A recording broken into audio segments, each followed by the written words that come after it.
What does it mean to survive the axe but still be executed by silence? Chelsea Old Manor was quiet that day. The curtains were drawn thick against the summer light, and the room smelled of old wood and older regrets. The woman in the bed had once worn a crown. Now, not even the priest remembered her name. She used to be a queen, whispered a maid near the door. Now she dies alone, with no court, no family, and no country. Anne of Cleves did not scream. She did not beg. She simply faded, day by day, thought by thought, until only the weight of the sheets seemed to remember she was ever there. She had survived what others had not. Catherine Howard lost her head. Anne Boleyn bled on the scaffold, but Anne of Cleves lived, or so the records say. No one ever wrote about the long winters at Hever Castle, or the silence at Chelsea when courtiers rode past without stopping. No one painted the slow decay of dignity, of relevance, of memory itself. Hers was not a death of blood, but of gradual erasure. There were no last words quoted in chronicles, no dramatic confession, no noble farewell, just the sound of nothing.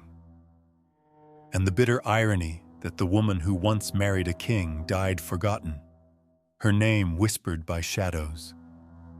She survived Henry VIII's rage, but in the end, she died slowly, invisibly, and erased by silence. This is not just the story of a queen. It is the story of what happens when history decides someone is no longer useful. When a living body becomes a ghost long before death arrives. She was not English, she was not seductive, and worst of all, she was not what Henry had imagined. Anne of Cleves was born in 1515 in Dusseldorf, in the small but politically strategic Duchy of Cleves. Her family, devoutly Lutheran and ambitious, played the game of alliances like every noble house did in the aftermath of the Reformation. When England broke from Rome and Henry VIII sought new Protestant allies, the Duchy of Cleves presented a golden opportunity, and Anne, modest, obedient, and unmarried, became its most valuable offering. She did not choose the marriage. Few royal women ever did. Holbein, the king's favored painter, was sent across the channel to capture her likeness. The result was a portrait Henry would stare at for hours. Graceful posture, noble attire, a face serene, delicate, almost ethereal. The painting seduced him. The woman did not. When Anne arrived in England in late 1539, she was met with ceremony, fanfare, and silent judgment. Henry, eager and impulsive, disguised himself to greet her in Rochester. He burst into her chambers, expecting a romantic recognition, a fated embrace. Anne, unknowing, did not rise. She did not kneel. She barely reacted. Henry walked out humiliated. Later, he would mutter that she smelled strange, that her body was slack, her manner cold. He called her the Flanders mare, though she was neither coarse nor unattractive. What she was, simply, was not his fantasy. The marriage went forward anyway. Political needs outweighed personal revulsion. On January 6, 1540, Henry married Anne at Greenwich Palace. Less than 6 months later, he would declare the union unconsummated. Behind courtly language and church legality was a deeper truth. Anne was never truly welcomed, not into Henry's bed, not into England's heart, and certainly not into the myth of Tudor queenship. She was a solution that embarrassed him, a body never touched, a wife never loved, Rumors whispered through the stone corridors of the palace. The king had taken a new mistress, a young and clever lady-in-waiting named Catherine Howard. The court, ever alert to the shifting winds of power, began to shift their eyes and smiles accordingly. Anne, still new to the language and the customs, watched this unfold with the quiet detachment of someone who understood her place had never been secure. She tried. She learned English customs. She smiled when spoken to. She dressed in the English style, though it made her uncomfortable. But there was no space for effort in a court ruled by desire and ego. Henry had made up his mind, and the rest of England followed. The annulment was swift. By July of 1540, the marriage was declared invalid. The reasons were many, all technical, all cruel. She had been previously betrothed. The marriage was never consummated. Henry had never given true consent. All convenient, all designed to erase her. Yet, Anne did something remarkable. She accepted.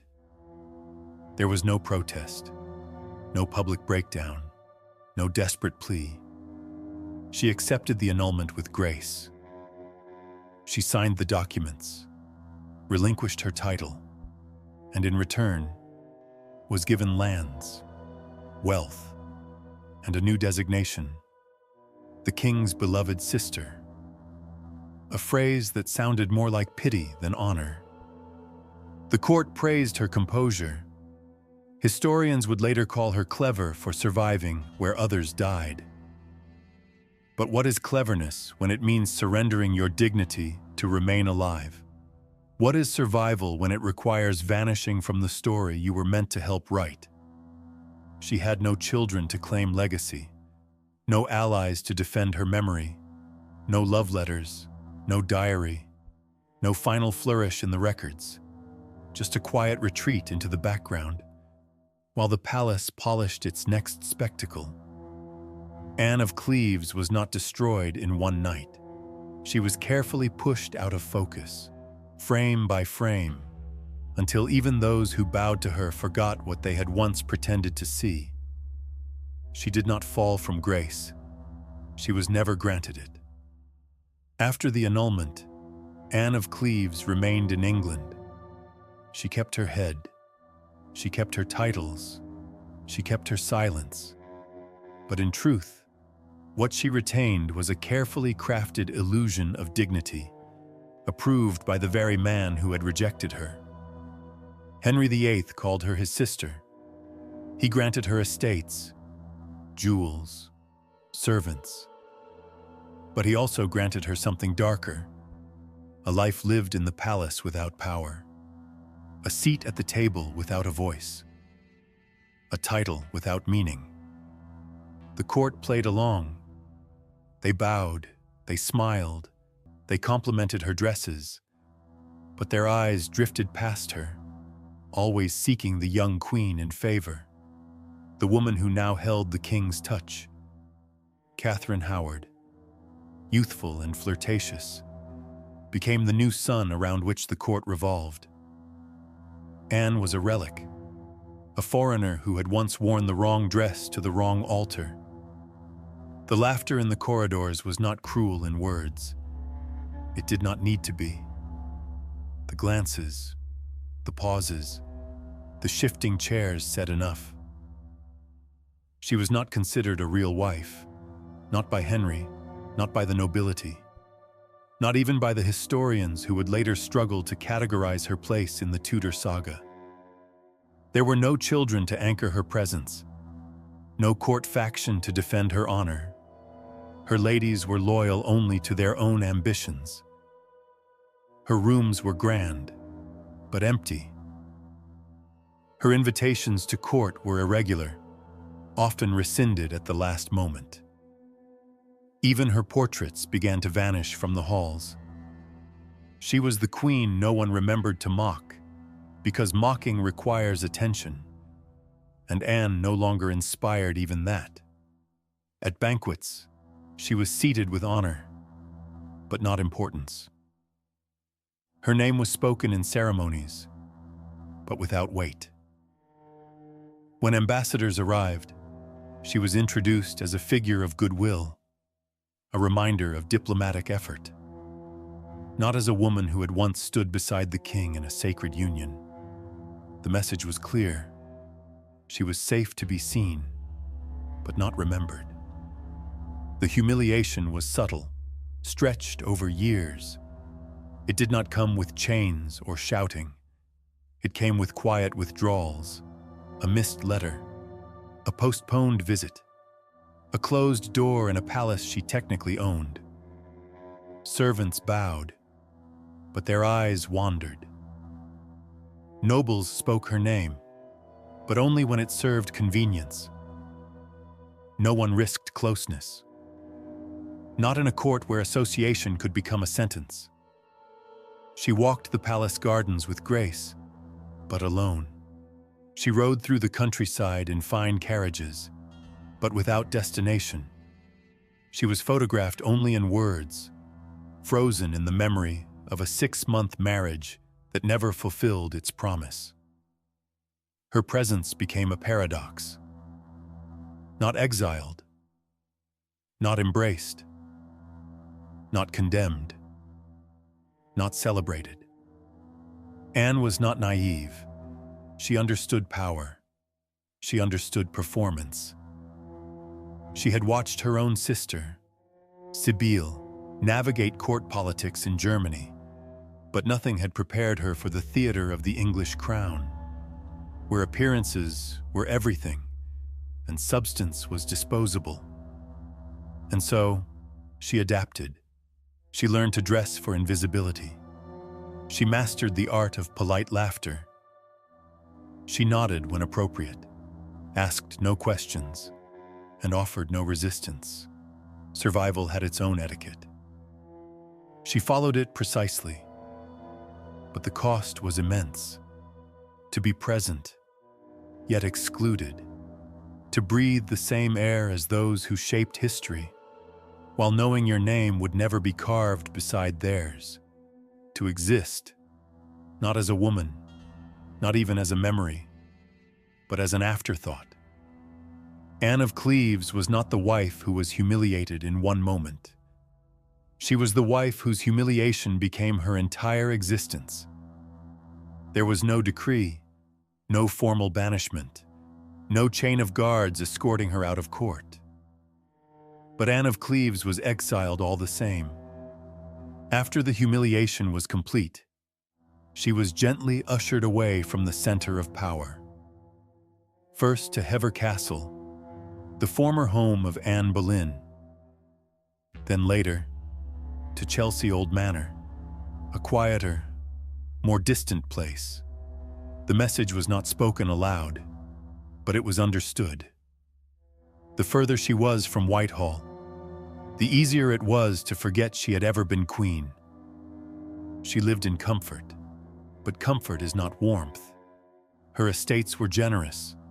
Her staff was competent. The gardens were well kept, but the corridors were too silent. The hearth never roared with voices. The windows looked out on lands she did not know how to claim. And the letters, if they came at all, were always late and never urgent. Court festivities no longer carried her name. Coronations passed without invitation. Royal weddings took place without her presence. Even funerals, where protocol demanded appearance, often overlooked her. She had once been married to the King of England, but now the palace preferred not to mention it. Her portraits changed. In the few that remained, she was depicted not as a queen, but as a noblewoman of uncertain station. The titles grew vaguer, the colors more muted. In some halls, her paintings were taken down entirely, replaced by newer faces, fresher alliances. The air itself conspired to erase her. No chronicler documented her daily life. No poem honored her dignity. No rumor even dared to slander her anymore. She was not dangerous. She was not adored. She had become, in the strictest sense, irrelevant. Anne did not protest. There was no outburst, no rebellion. That would have required someone to listen. The silence became her realm. It stretched across the years, more binding than any royal edict. Within it, Anne moved like a ghost dressed in velvet. Occasionally, a letter from the court arrived. Polite, neutral, informative, never affectionate, never sincere. It was as if she existed only on paper, acknowledged in title but not in presence. Visitors came rarely. When they did, they came out of obligation or curiosity, not loyalty. They asked after her health, commented on the weather, offered practiced smiles. None stayed long. None returned often. She would watch their carriages vanish beyond the hedges, knowing the echoes of their footsteps would fade faster than the pages of her name. Even the servants began to treat her as something delicate but distant. Their bows became automatic. Their conversations hushed when she entered the room. They were not unkind. They were simply careful, as if her very existence required caution. Not because she posed a threat, but because they feared what it meant to look too closely at a life slowly being erased. When new queens rose and fell, she remained still. When Mary took the throne, when Elizabeth began to rise, Anne remained at Chelsea, reading letters she never responded to and walking halls that had no audience. Time passed, but it did not change anything. It only deepened the quiet. In state records, her name appeared less and less, first in side margins, then footnotes, then not at all. There was no need to erase her. History had already looked away. This was not exile in chains. It was exile by erasure, a form of punishment reserved for those who were not wicked enough to fear, nor beloved enough to protect. She had been made invisible by permission, and like all things no longer seen, she began to disappear even from herself. She lived 17 years after the annulment, 17 winters, 17 springs, not as a queen, not as a wife, not even as a widow, just as Anne, a name that once mattered and now echoed only through unused halls. From 1540 to 1557, the world outside her manor changed. Monarchs rose and fell. Battles were fought, alliances shifted, but nothing truly reached her. She existed on the edges of a kingdom that had once claimed her, waiting for someone to say her name with meaning again. No one did. Edward VI never visited. Though she had once been his stepmother, though she had once been part of the machinery that crowned his father, he saw no reason to acknowledge her. Her letters went unanswered. Her gifts returned unopened.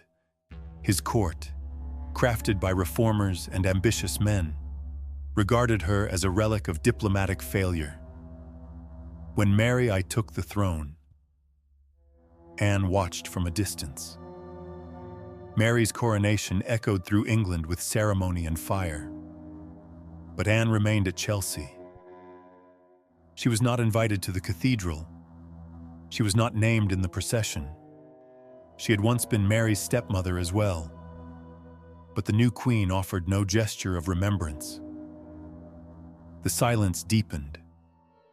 There were no formal declarations against her. No exile, no shame, no scandal. But the absence of cruelty did not mean the presence of kindness. It meant neglect. It meant being neither honored nor hated. It meant being nothing at all. Her household grew smaller. Staff left. The rooms were closed off. The fireplaces were lit less often. She still dressed well, She still observed protocol, but the mirror stopped reflecting a figure of status. It simply showed a woman watching herself vanish. She continued to write letters, but fewer with each passing year. The ink faded before it dried. Some were never sent. Some had no one left to receive them. The language of diplomacy had abandoned her, and with it, the purpose of her voice. There were days she wandered her gardens in full court dress, not out of vanity, but memory.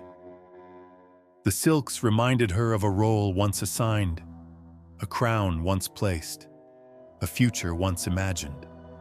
The wind carried no music, only the rustle of branches and the soft scrape of her steps on stone. Visitors to Chelsea Old Manor spoke of her in brief tones, polite, vague. The Lady Anne keeps to herself. She is in good health, though quiet. She seems peaceful, but peace is a word often used to describe those who have already surrendered. Inside, she was not peaceful. She was suspended. She had not been cast into ruin, but into stillness. No joy, no rage, just the long ache of waiting for something that would never come. Even death seemed hesitant to visit her. Year after year she remained, watching seasons turn like pages in a book where she no longer had a chapter. When she fell ill, it was not sudden. It was gentle, almost apologetic. A slow crumbling of appetite. A fatigue that nested in her bones. Pain that did not scream, only whispered. And through it all, there was no mourning in advance. No preparations from court. No messengers sent to inquire. No priest waiting with comfort. Just the woman in her chair by the window, watching a sky that did not know her name. Anne of Cleves lived. That is the official record. But history forgets to mention that she lived too long in a silence designed to unmake her. It was July of 1557. The air in Chelsea was thick with the heat of late summer, but the rooms inside the manor remained cold. Anne of Cleves had fallen ill weeks earlier. Her strength dwindled, not with drama, but with inevitability. Those closest to her said she spent long hours in bed, speaking little, her eyes fixed on something just beyond the window frame. No one came in haste.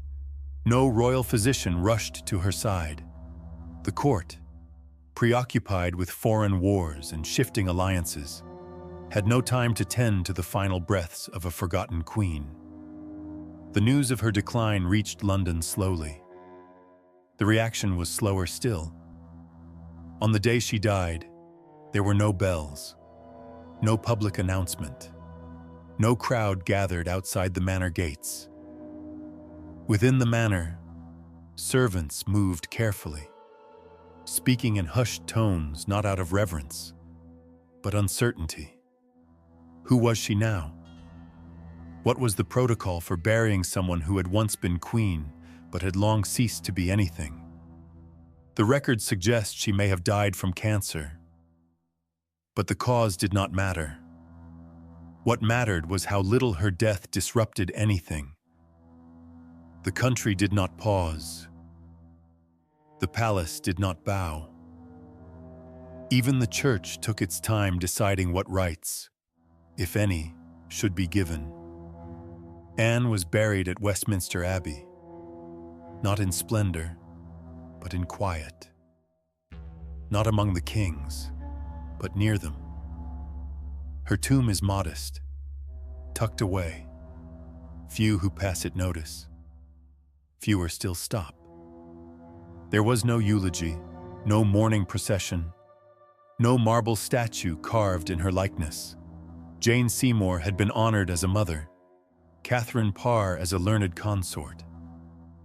Anne of Cleves was granted a place in stone, but not in memory.